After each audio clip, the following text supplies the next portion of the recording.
चलो, so the first question is the oxidation state of nitrogen is highest in. So you are given with the molecule N3H, ammonia,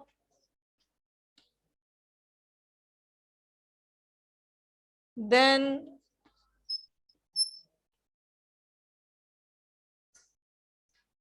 ये कुछ इस तरीके का molecule दे रहे हैं आपको, N2H4. हरी अप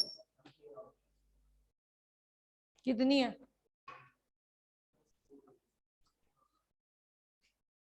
कितनी है? फर्स्ट में +4 है। मैं इन चारों मॉलिक्यूल्स में से पूछ रही हूँ। The oxidation state of nitrogen is highest in.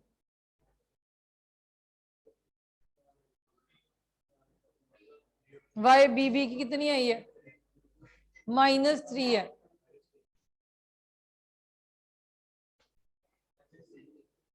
Highest क्या कहोगे आप? आपके पास +1 है, +5 है, हाईएस्ट क्या है? आपके पास -3 है, -2 है, -1 है, हाईएस्ट क्या है? -1 है। अब बता दो इसकी ऑक्सीडेशन स्टेट किसकी हाईयर है? अच्छा, N3H की कितनी आई है?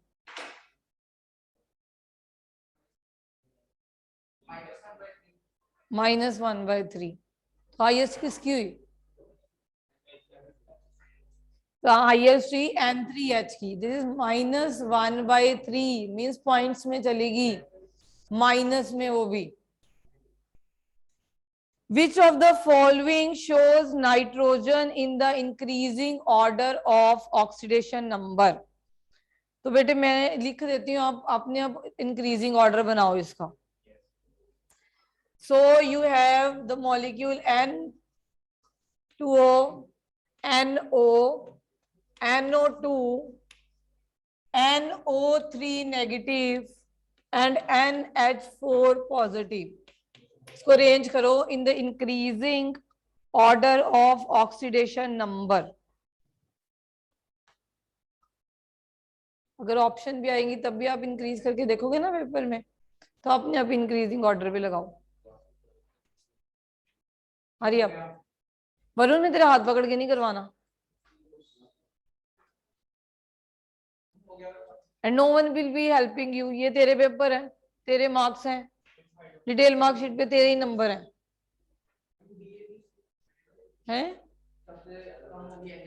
चलो पहले बताओ N2O की कितनी आई है? NO की कितनी आई है? NO2 की कितनी आई है? NO3 नेगेटिव की कितनी आई है? हाँ जी,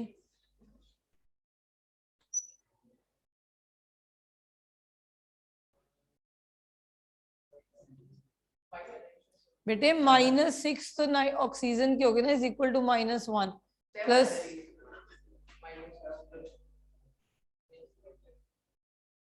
निकाल लो।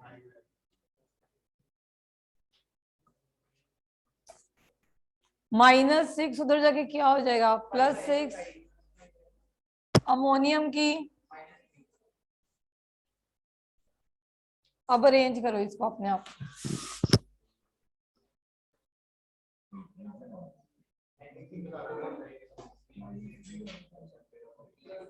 क्या इंक्रीजिंग?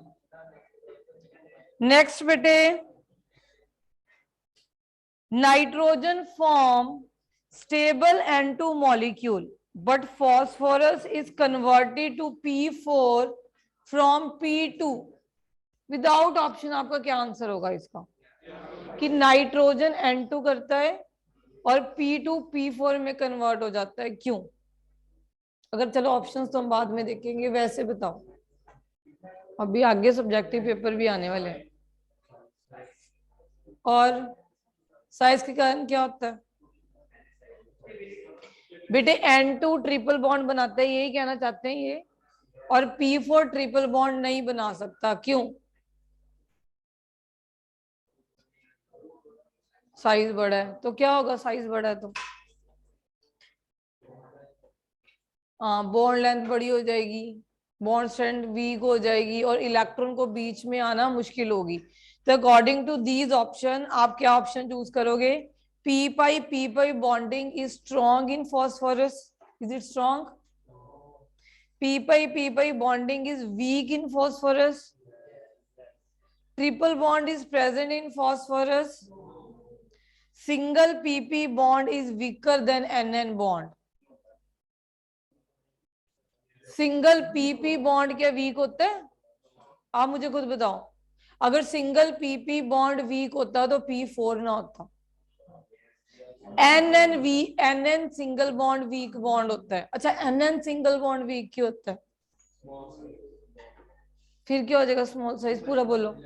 इलेक्ट्रॉन इलेक्ट्रॉन रिपल्शन, तो ये बॉन्ड क्या हो जाता है, टूट जाता है। तो इसके ऊपर भी क्वेश्चन बन सकते हैं, ठीक है। Next is decreasing order of the boiling point of the following hydride. Hydride given है आपको पी ब्लॉक की और 15th ग्रुप की। राइट ऑन 15th ग्रुप की हाइड्राइड कौन सी है? अपने आप लिखो, नाइट्रोजन फैमिली की हाइड्राइड लिखो।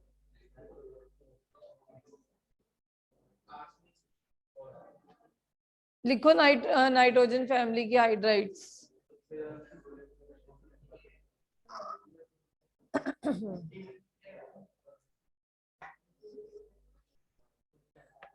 नाइट्रोजन, चलो मैं फैमिली लिख देती हूँ।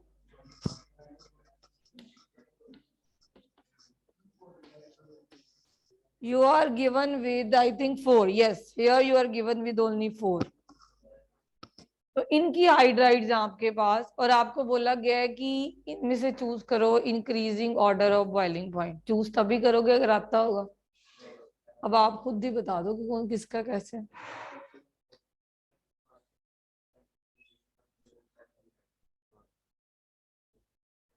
क्या देख लो, क्या मैं देख लो बेटे? देखो बॉइलिंग पॉइंट और मेल्टिंग पॉइंट किसका क्राइटेरिया है? साइज का। जैसे से साइज बढ़ता है बॉइलिंग मेल्टिंग पॉइंट बढ़ जाता है, वॉन्डरफुल फोर्सेस ऑफ अट्रैक्शन बढ़ती हैं। मगर एक अमोनिया, एक HF, एक वाटर एक्सेप्शंस है कि नहीं है? कुछ ग्राफ ऐसे स्टडी करते हो, पहले अमोनिया आता है फिर ये ऐसे बढ़ता है, ऐसे ग्राफ स्टडी करते हो ना। तो सबसे ज्यादा किसका होता है? पहले यहाँ पे अमोनिया आता है, फिर उसके बाद इसका फॉस्फिन का नीचे गिर जाता है, फिर आर्सेनिक का कहीं यहाँ आता है, फिर जो इसका है एंटीमनी का थोड़ा सा ऊपर चला जाता है। तो सबसे ज्यादा किसका होगा? एंटीमनी, फिर उसके बाद नाइट्रोजन की हाइड्राइड, फिर फॉस्फोरस, और फिर क्या आती है? फिर क्या आती है? फॉस्फोरस के बाद पहले क्या आ गया? सबसे बड़े वाले साइज वाला, फिर एक्सेप्शनल केस आ गया, फिर ये, फिर ये। समझ आ रही है? किसका बेटे? डाउन द ग्रुप इंक्रीज करता है, तो सबसे ज्यादा किसका है? अगर ऐसे मानना जाए तो सबसे ज्यादा इसका है, क्योंकि size down the group increase कर रहा है, तो सबसे ज्यादा इसका है। मगर ये क्या हो जाती है? एक्सेप्शन। नाइट्रोजन की हाइड्राइड क्या हो जाती है? एक्सेप्शन। इसलिए इसके बाद ये आती है, उसके बाद ये आएगी, उसके बाद ये आएगी। उल्टा बोल दिया ना? तो मैंने ग्राफ्स एक्सप्लेन किया ना बेटे। पहले सबसे पहले अमोनिया का बढ़ जाता है, होना किसका? अमोनिया का सबसे कम चाहिए। जैसे वाटर का आपको जनरली यही क्वेश्चन पूछा जाता है कि वाटर लिक्विड H2S गैस है। इन तीनों में ही HF, जहां पे वाटर आ जाए, जहां पे HF आ जाए, जहां पे अमोनिया आ जाए, उसमें हाइड्रोजन बॉन्डिंग है, तो इनका मेल्टिंग और बॉइलिंग पॉइंट एक्सेप्शनली ज्यादा हो जाता है। ठीक है। अच्छा next is nitrogen can form only one chloride with chlorine, which is NCl3, whereas phosphorus can form PCl3 and PCl5 without option, d orbital. Nitrogen के पास डी ऑर्बिटल है ही नहीं है, there is only 2s 2p 2d हमने कभी सुना ही नहीं है, मगर फॉस्फोरस के पास 3s 3p 3d भी है। तो p से एक्साइट होकर इलेक्ट्रॉन d में जा सकते हैं आराम से, s से सॉरी s से p तो हाफ फील्ड है ऑलरेडी इस ग्रुप का। ठीक है, next is bond dissociation enthalpy. Bond dissociation enthalpy is given below, which is the strongest reducing agent from the following compound। अब आप खुद बता दो मुझे, विदाउट बॉन्ड डिसोसिएशन इंथैल्पी मैं दे ही नहीं आपको, डाउन द ग्रुप हाइड्राइड्स की रिड्यूसिंग फैक्टर इंक्रीज होगा या डिक्रीज होगा? आपके पास यही ग्रुप की हाइड्राइड्स हैं, आपसे पूछा जा रहा है कि कौन सा बेटर रिड्यूसिंग एजेंट है, जो सबसे लास्ट में पड़ा है। Down the group reducing character क्या होता है? इंक्रीज करता है। क्यों इंक्रीज करता है? साइज बड़ा हो जाता है, फिर बॉन्ड डिसोसिएशन इंथैल्पी कम हो जाती है, बॉन्ड स्ट्रेंथ कम हो जाती है, छोटे से हाइड्रोजन के साथ बड़ा सारा मॉलिक्यूल बॉन्ड बना के बैठा है वो टूट जाएगा। हम ये पढ़ते हैं बॉन्ड लेंथ बढ़ी, बॉन्ड स्ट्रेंथ कम हुई, बॉन्ड डिसोसिएशन इंथैल्पी कम हुई, thermal stability down the group क्या हो जाती है? कम, रिड्यूसिंग करैक्टर क्या हो जाता है? बढ़ जाता है। ठीक है, down the group reducing character will increase. Element of group 15 form compounds in +5 oxidation state. However, bismuth only well characterized compound in +5 oxidation state is। Bismuth +5 क्यों नहीं शो करता, सिर्फ एक ही कंपाउंड क्यों शो करता? Inert pair effect. Down the group जो last वाला element है उसकी लोअर ऑक्सीडेशन स्टेट स्टेबल हो जाती है, क्योंकि s ऑर्बिटल के जो इलेक्ट्रॉन्स हैं वो पार्टिसिपेट नहीं करते, सिर्फ p ऑर्बिटल के। तो नाइट्रोजन फैमिली की वैलेंस शेल में कितने इलेक्ट्रॉन है? 5, उसमें से सिर्फ p के पार्टिसिपेट करेंगे, तो p में कितने हैं? 3, दैट इज +3 बनेगी, +5 नहीं बन पाती। मगर एक बिस्मथ का कंपाउंड +5 ऑक्सीडेशन स्टेट में स्टेबल है। अब खुद सोचो कौन सा होगा? +5 उसको कौन कर सकता है? जो प्रोडक्ट टेबल में सबसे ज्यादा इलेक्ट्रोनेगेटिव है, फ्लोरीन। BiF5 बन सकता है। फ्लोरीन जिसकी 4 इलेक्ट्रोनेगेटिविटी है वो बिस्मथ से 5 इलेक्ट्रॉन खींच सकती है आराम से। तो BiF5 ऐसा कंपाउंड है जो कि स्टेबल है, अदरवाइज बिस्मथ की +3 ऑक्सीडेशन स्टेट स्टेबल होती है, क्योंकि इनर्ट पेयर इफेक्ट लग जाता है। Got it? Now next, most stable among the following is, again यही हाइड्रेट गिवन है, ये 4 जो भी करी थी, इसमें से मोस्ट स्टेबल पूछ रहे हैं आपसे। अमोनिया। नीचे जाते वक्त थर्मल स्टेबिलिटी कम होती है, तभी हमने कहा था रिड्यूसिंग करैक्टर इंक्रीज होता है। तो सबसे स्टेबल क्या होगी? अमोनिया। अच्छा, on heating ammonium dichromate and barium azide we get nitrogen. ये हमने पहले भी किया हुआ है कि हमें नाइट्रोजन प्योर फॉर्म में बेरियम नाइट्राइड से मिलती है, अजाइड से मिलती है, इसको कहते हैं।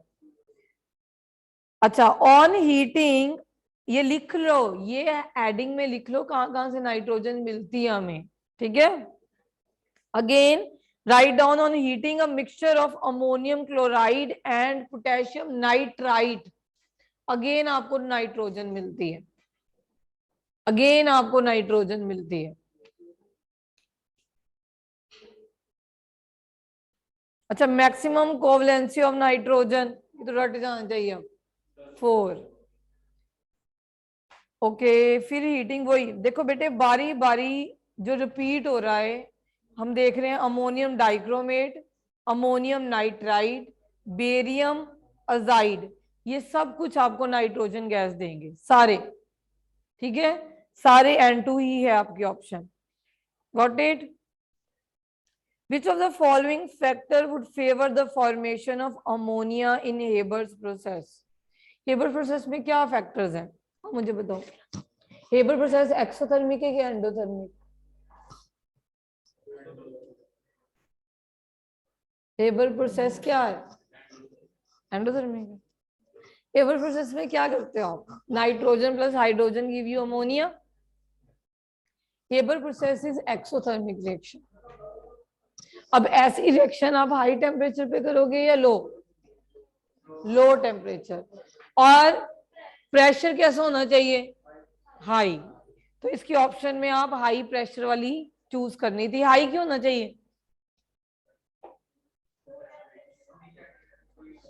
क्या? Le Chatelier principle. Number of moles क्या बनते हैं इसमें? कम. ठीक है, जब आप प्रेशर इंक्रीज करोगे तो रिएक्शन किस तरफ जाएगी? जहां पे नंबर ऑफ मोल्स कम है. अगर प्रेशर डिक्रीज करोगे तो रिएक्शन किस तरफ जाती है? जब नंबर ऑफ मोल्स ज्यादा हो. तो 2 अमोनिया बनते हैं, reactant side 4 number of moles होते हैं. नेक्स्ट, बहुत important, which ammonia is a Lewis base. Ammonia is a Lewis base. It form complexes with cation. Which one of the following cation doesn't form complex? You have silver, copper, cadmium and lead. Why? Ammonia is a Lewis base, but it forms complexes with cation. Which one of the following cation doesn't form complex with ammonia? The options are silver, copper, cadmium, lead. Why? क्योंकि lead में D orbital ही नहीं है. Complexing तब होगी जब D orbital होगा. जो central metal atom है उसके पास डी ऑर्बिटल होना चाहिए. जनरली कॉम्प्लेक्सेस तब बनते हैं जब सेंट्रल मेटल आपका डी ऑर्बिटल को बिलोंग कर रहा होता है. ठीक है, जो कोऑर्डिनेशन केमिस्ट्री पढ़ोगे ना आप चैप्टर, उसमें सारी डी ब्लॉक वाले मेटल आयन होंगे क्योंकि उनके पास डी ऑर्बिटल होंगे एम्प्टी. समझ आई?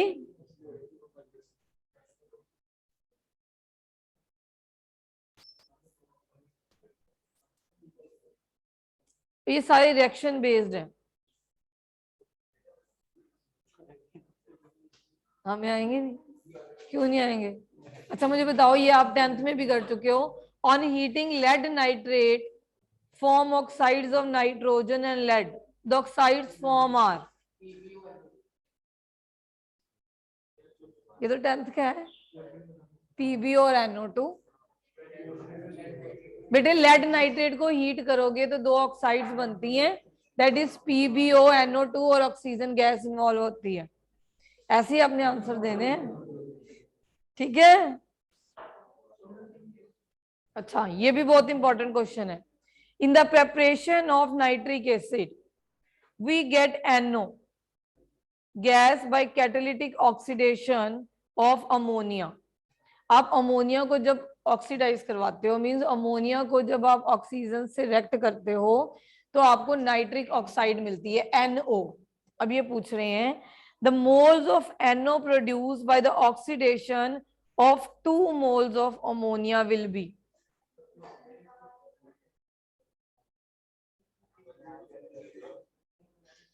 देखो बेटे, रिएक्शन कुछ इस तरह होती है. देखो, आप अमोनिया की ऑक्सीडेशन करते हो, ठीक है, you are doing oxidation, you are getting NO plus water. अब पहले तो इसको बैलेंस करो. Hurry up. हाँ, बैलेंस, इसको बैलेंस करोगे तभी आपको पता चलेगा कि अगर 2 मोल्स पूछे ना, 2 मोल्स ऑफ अमोनिया होंगे तो NO कितने मिलेंगे. अभी बैलेंस्ड इक्वेशन करो. जिसमें कैटालिस्ट है वो प्लेटिनम यूज होता है. अब आप इसको बैलेंस करो. अगर इसको पता चल जाएगा तो आप 2 मोल से निकाल सकोगे, क्योंकि बैलेंस्ड इक्वेशन में 4 अमोनिया है और 4 ही NO है. देखो बैलेंस करो इसको।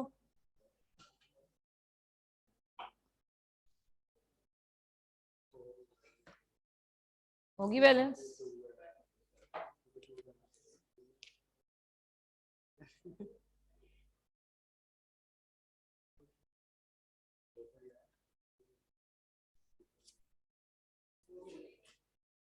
हो गया? तो 4 मोल से 4 मिल रहे हैं, तो 2 मोल से 2 मिलेंगे। ठीक है, देन 2 मोल से कितने मिलेंगे? 2। नेक्स्ट, कोवलेंसी ऑफ ऑक्सीजन कांट, करो आप, बोलो। मैं बोल रही हूँ ना 4 अमोनिया लिखो, 4 अमोनिया होंगे, 4 N2 है। आइए बैलेंस ऑलरेडी। 5 ऑक्सीजन है और 6 वाटर है।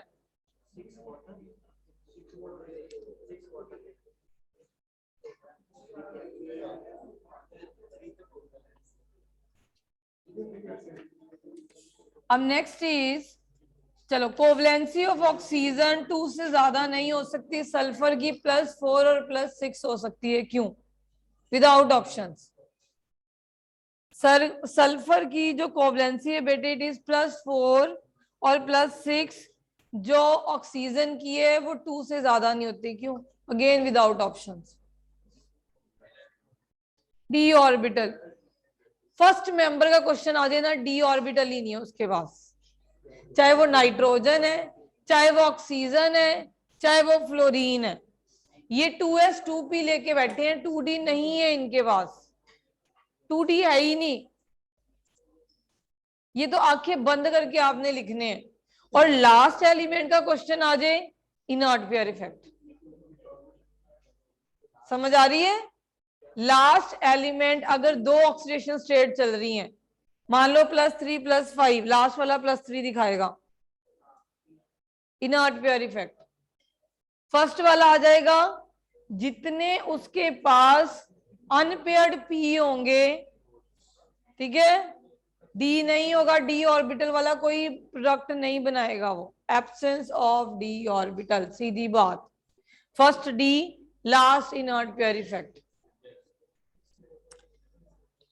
अच्छा ये पूछ रहे हैं जी, बॉन्ड एंगल वाटर का 104.5 है एंड बॉन्ड एंगल H2S का 92.1 है, क्यों? Without options. बिल्कुल सही, क्योंकि वाटर में क्या है बेटे? ऑक्सीजन, ठीक है, ऑक्सीजन दोनों हाइड्रोजन से इलेक्ट्रॉन अपनी तरफ खींच रहा है। अब इलेक्ट्रॉन ऑक्सीजन के पास आ गए, वो एक दूसरे को क्या करेंगे? रिपेल, तो बॉन्ड एंगल इंक्रीज। अब बॉन्ड एंगल का हमेशा याद रखना, जिस सेंट्रल एटम की इलेक्ट्रोनेगेटिविटी ज्यादा होगी उसका बॉन्ड एंगल ज्यादा होगा। Electronegativity decreases, bond angle will decrease, and we all know that down the group electronegativity decreases, so bond angle will also decrease। हाँ, पर ये भी देखना है बेटे साथ में कौन सा एलिमेंट प्रेजेंट है, अगर वही खुद ही ज्यादा इलेक्ट्रोनेगेटिव है तो खींची जाएगा खुद ही, ठीक है। अच्छा, अब ग्रुप 16 की हाइड्राइड्स को आपने अरेंज करना है इन इंक्रीजिंग स्टेबिलिटी। ग्रुप 16 में क्या है? ऑक्सीजन, सिलीनियम,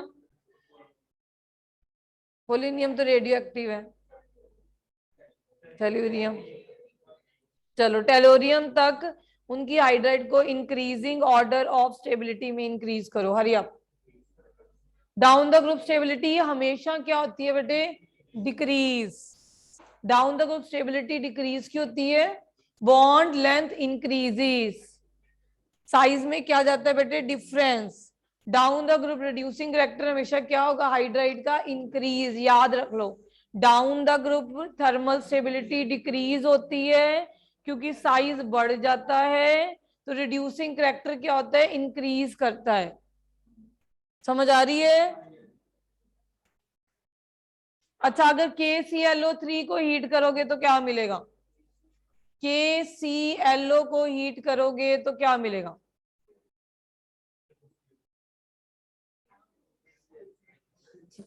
KClO3 को हीट करोगे तो KCl अलग हो जाएगा, ऑक्सीजन अलग हो जाएगी। ये ऑक्सीजन की प्रेपरेशन की रिएक्शन है, ठीक है। KCl अलग हो जाएगा, ऑक्सीजन अलग हो जाएगी। अब ये बेटे सुना करो। अब आपको ये नहीं पता कि एग्जाम में कौन सा क्वेश्चन है, कभी कभी क्लास में सुने सुने ना वही क्लास एग्जाम में आ जाते हैं। चलो जी, select the correct option regarding the properties of dioxygen. It never react with metal, ऐसा कभी सुना है? It never react with metals, false. It is diamagnetic in nature, true. It is diamagnetic, जब इसकी MOT बनाते हो तो there is a paired electrons. हाँ बेटे देखो, जब आप फिलिंग करना शुरू करते हो ना, जब अनपेयर्ड इलेक्ट्रॉन आते हैं, आप दो को ज्वाइन करके देखा करो, आपके अगर ऑड इलेक्ट्रॉन बचता है दैट इज अ पैरामैग्नेटिक, जब पेयर्ड होते हैं वो डायामैग्नेटिक है। हाँ तो उसको करके देखो, 7 है एक तरफ, हाँ हो जाता है।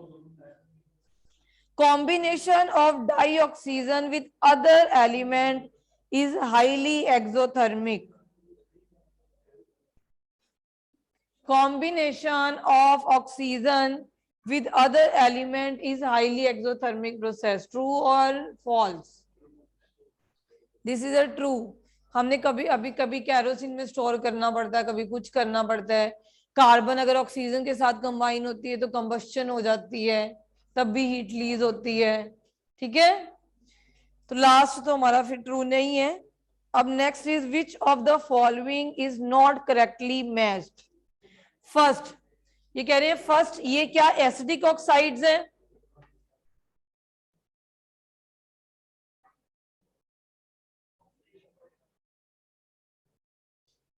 These are acidic oxide.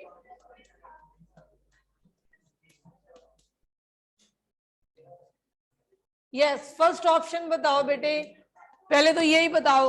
Is these oxides are this time is very crucial for you now. आपको पता नहीं कौन सा क्वेश्चन है पेपर में। फर्स्ट ऑप्शन क्या करेक्ट है पहले बताओ। These are acidic oxides or not? ये क्या है सारे? नॉन मेटल्स नहीं है? नॉन मेटल की ऑक्साइड्स क्या होती हैं? तो ये ट्रू ऑप्शन है, हमने फॉल्स चूज करनी है, ठीक है। फिर नेक्स्ट इज बेसिक ऑक्साइड।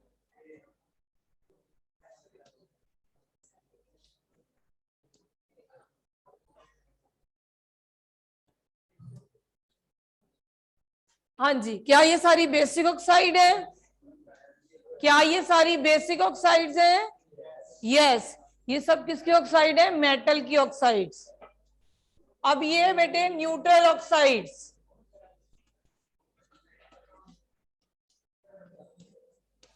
क्या ये सारी न्यूट्रल ऑक्साइड्स हैं? क्या कार्बन डाइऑक्साइड न्यूट्रल ऑक्साइड है? कार्बन डाइऑक्साइड क्या न्यूट्रल, उसको वाटर में डाल के कभी आपने कार्बोनिक एसिड बनाया है? बेटे 8th स्टैंडर्ड में बना देते हो कि कार्बन डाइऑक्साइड वाटर के साथ कंबाइन होकर कार्बनिक एसिड बनाता है। कार्बन मोनोऑक्साइड न्यूट्रल ऑक्साइड होती है। तो ये ऑप्शन रॉन्ग है, पहला ही कार्बन जो डाइऑक्साइड दिया है यही रॉन्ग दिया हुआ है, समझ आ गई। अब लास्ट दिया हुआ है एम्फोटेरिक ऑक्साइड। तो राइट डाउन एम्फोटेरिक कौन कौन सी होती है? दो तो आप 10th में ही पढ़ते हो, कौन कौन सी? एल्यूमिनियम और जिंक। टिन की ऑक्साइड भी एम्फोटेरिक है, राइट डाउन SnO। अगर ऑप्शन में SnO हो तो वो भी एम्फोटेरिक ही होगी।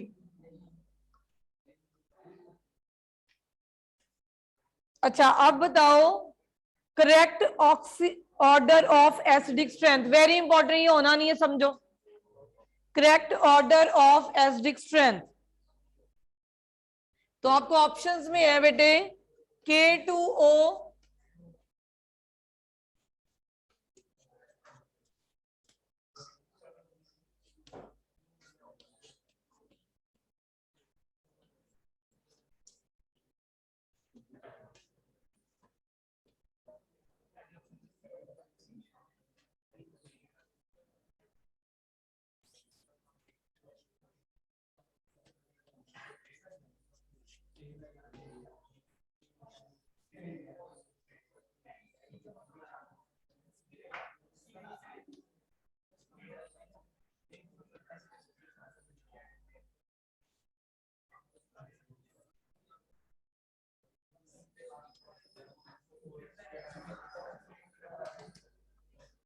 हाँ जी, इन ऑक्साइड को बेटे correct order of acidic strength, Hari आप,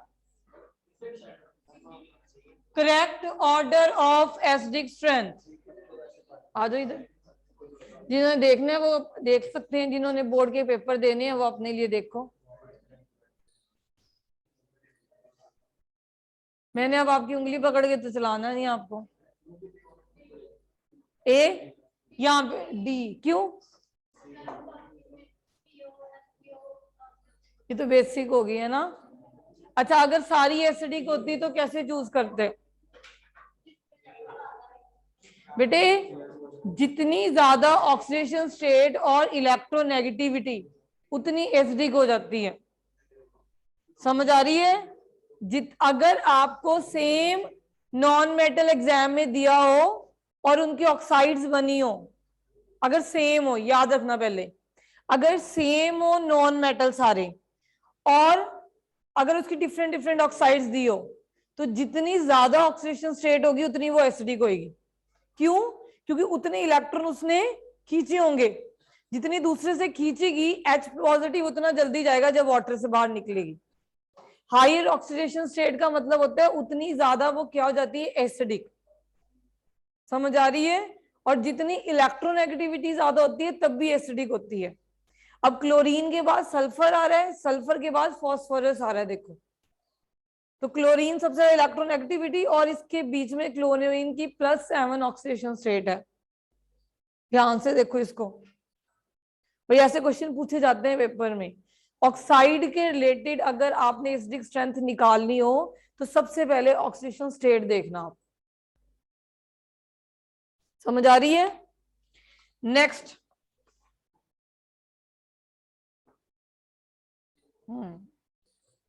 अब खुद ही देखो बेटे, जब Cl2O7 को वाटर में डालोगे तो आपको HClO4 मिलेगा। जब सल्फर डाइऑक्साइड को वाटर में डालोगे तो आपको सल्फरस एसिड मिलेगा। अब जब आप फॉस्फोरस को वाटर में डालोगे तो फॉस्फोरिक एसिड मिलेगा। ऐसे भी स्टडी कर सकते हो।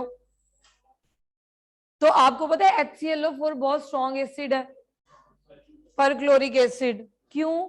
क्योंकि जब उसमें से H निकल जाता है, ClO4 नेगेटिव जो उसका कॉन्जुगेटेड बेस बनता है वो स्टेबल है, क्योंकि रेजोनेंस बहुत ज्यादा उसकी। अगर आपको HClO4, HClO3, HClO2, HClO की एसिडिक स्ट्रेंथ आ जाती है, तो जैसे जैसे ऑक्सीजन बढ़ते जाते हैं वैसे वैसे वो ज्यादा एसिडिक हो जाते हैं, क्योंकि कॉन्जुगेटेड बेस जो बनता है वो ज्यादा स्टेबल होता है।